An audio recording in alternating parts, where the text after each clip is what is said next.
Hey guys, what's up? My name's Kenny, and this is going to be my first blog on this channel, and my first video. So, today I'll be reviewing Crazy Love by Francis Chan.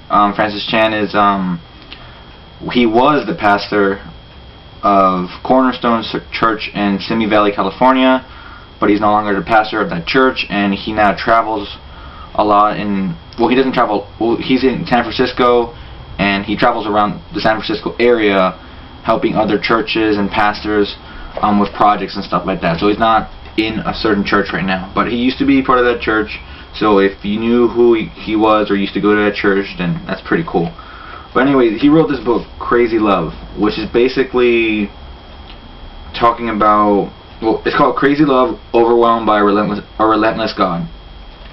And what he talks about is how, as a society, we neglect God. We don't talk to Him enough. We don't spend enough time with Him. Like what we do, we get distracted by so many earthly things.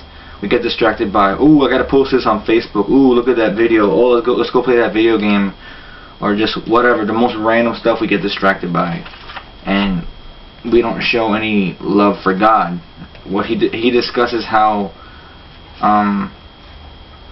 that God is very real, because look at our earth, look at how complex things are. Look at the millions of different species of animals and plants and everything in the jungles, and like it's so complex, how the structure of a human body is, or an animal. It's very insane how complex the world is, and that's proof of God there because of how complex everything is. Because for everything to be that perfectly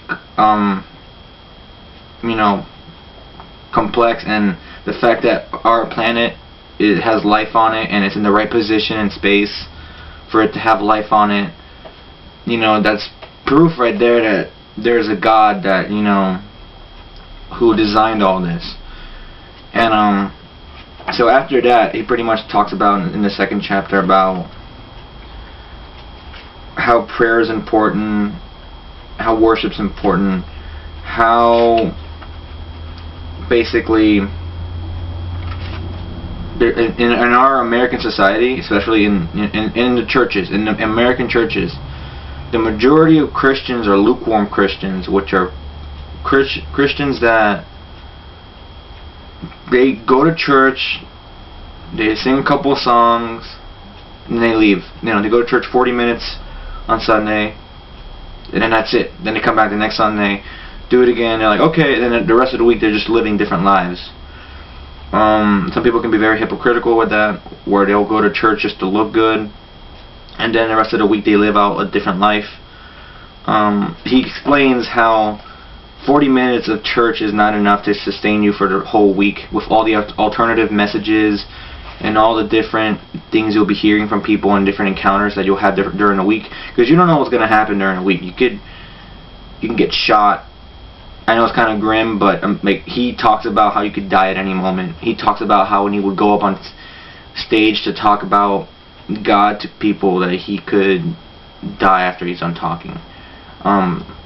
So he talks about how fragile life is and how we don't know what's going to happen. And so 40 minutes a week, worshiping God only for 40 minutes a week, that's not enough. Going to church, if you can only go to church one day of the week, it's okay. It's not a big deal. But the thing is that outside of church is when we have to practice too. We can't just simply practice at church. We have to be able to do it outside of church.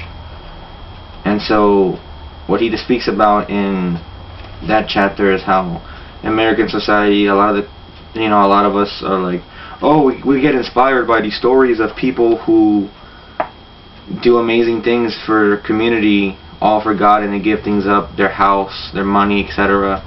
We get moved by it. We're like, oh, that's so cool. But then you don't do it. You say, oh, this is so inspiring. It's so amazing. I want to be like this person who gave up everything for God.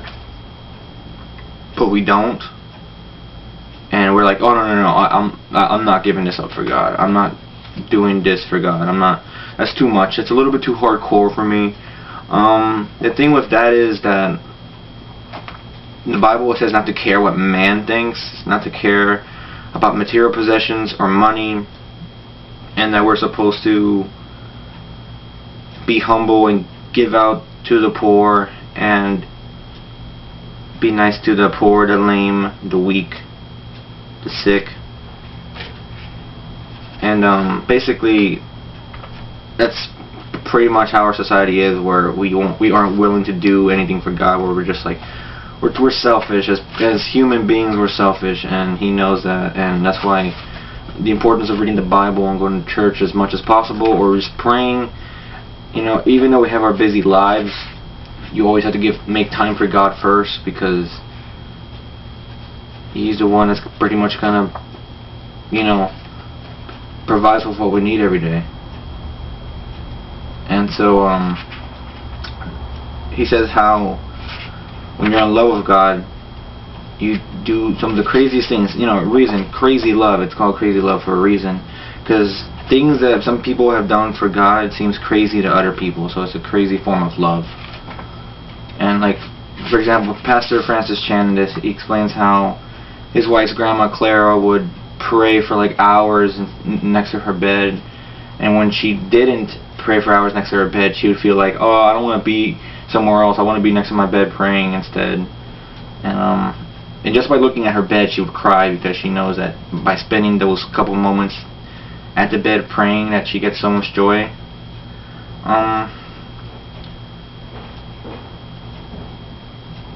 The whole thing with this book is basically living your life for God, for Jesus, and being free, basically. I mean, you can't. He said he straight up says so, like, that lukewarm Christians, which the majority of us are lukewarm Christians, okay? Even I am right now, but I'm trying to change that. That the majority of us aren't real Christians, because of what a real Christian does. He puts God before everything else. He trusts in God over everything else. He relies on God for everything. Not everything, but, well, basically he trusts in God with all his heart and loves God. And the thing is, when you worry about earthly things, it's showing you don't have faith in God. Because when you worry about things, I mean, I worry all the time. I'm a worrier. That's me. But sometimes I don't worry, because I have faith in God. And so when you worry, it shows you don't have faith in Him. When you stress out, it shows that you care more about this earthly thing than you do about God.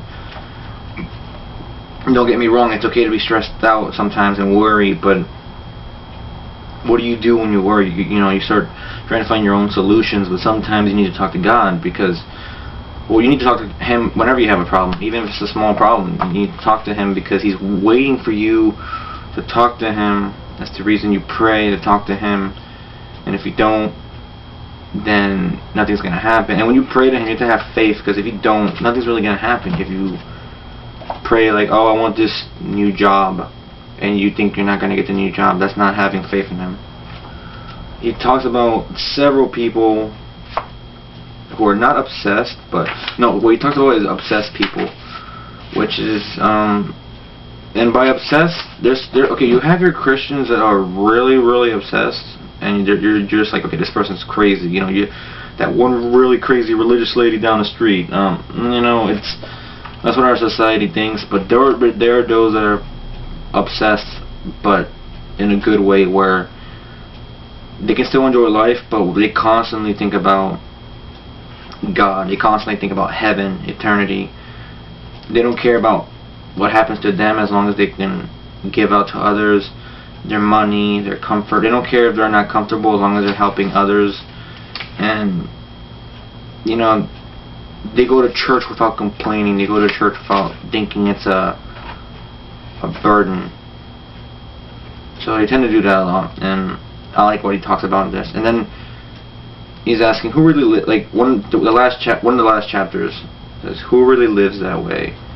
And he gives multiple examples of several different people who live that way. Nidin Barlow, who was a medical doctor for like 60 years in Ethiopia. He died doing what he loved, helping out outcasts and healing people from this disease on their foot or something like that.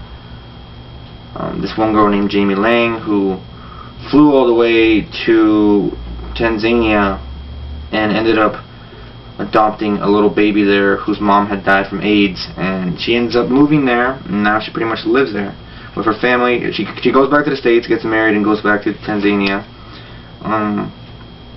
There's this one family, if I can find it, the Robinson family of 5, and on Christmas, instead of focusing on presents under the tree, they basically make pancakes, some coffee, and start giving it out to the homeless people. One really important guy in here that really spoke to me was, if I can find him, I think his name is, yeah, here we go, Brother June. Brother June is this Chinese man who ended up preaching the gospel all over his country, but he got tracked down by the police. He constantly got arrested. Then one day he got arrested for a very long time. He got beat. He got electrocuted. He got beat so badly they pretty much broke his legs. He got electrocuted. He got beat up by electric batons, whips, etc. His legs got messed up too. And he was praying to God the entire time though. And one day a guard threw a Bible into his prison cell for no reason. And he started reading more of that. And then he prayed that he would get out. And then all of a sudden one day his cage cell opens. He walks out of the prison with not a single guard trying to stop him, supposedly walking on his broken legs. And then he decided to move to Germany, and he's still wanted by the police in China, but he goes to Germany and he's deeply involved with some things in Jerusalem, and she's basically trying to spread the word from Germany all the way to China, but that's a very dangerous territory because of the 3 largest spiritual strongholds in the world that have not yet been conquered by the gospel, which would be Islam, Buddhism, and Hinduism. So he's got a lot to deal with that, but he's still fighting strong on that, and he fought for what he believes in.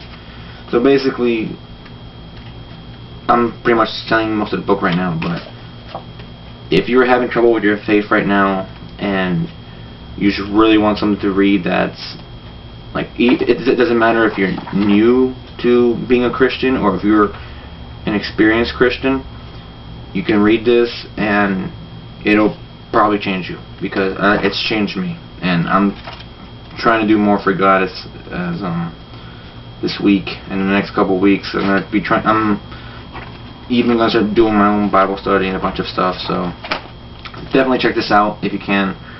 A very good friend of mine gave me this, and I'm glad he did, because it's really helped change my view of how we treat God in everyday life, and how we need to appreciate what He's given us by worshiping Him every day.